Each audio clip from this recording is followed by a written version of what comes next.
The brain is a complex organ, with its parts communicating with each other via long axonal projections.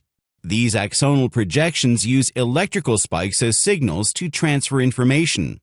Understanding the target areas of these projections is crucial to make sense of how the neurons and, in turn, the brain works.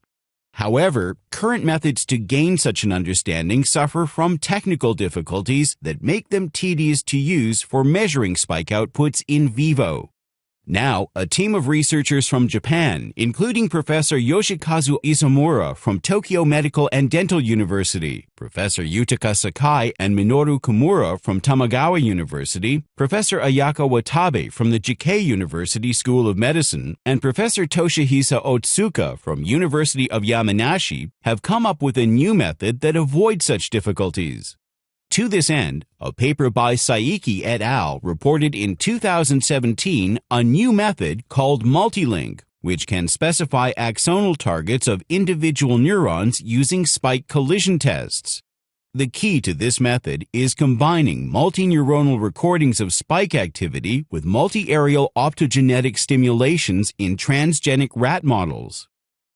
In fact, it has been demonstrated to accurately identify intratelencephalic and extratelencephalic type neurons. In a study by Hamada et al. In 2021, this method was further optimized. In this study, the researchers successfully created a channel rhodopsin 2 variant that was localized to the axonal projections.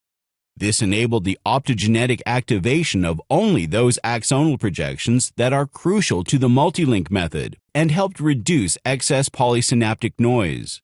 Recently, in 2022, Mitani et al. Reported a further advancement in the Multi-Linc method, in which they solved the problem of manual series operations affecting efficiency and accuracy.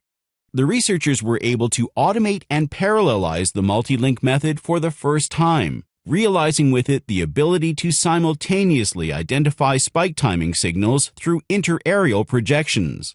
In summary, the newly developed Multi-Linc method can help us understand the operating principles of the neural circuits in the brain, furthering, in turn, our understanding of how the brain functions.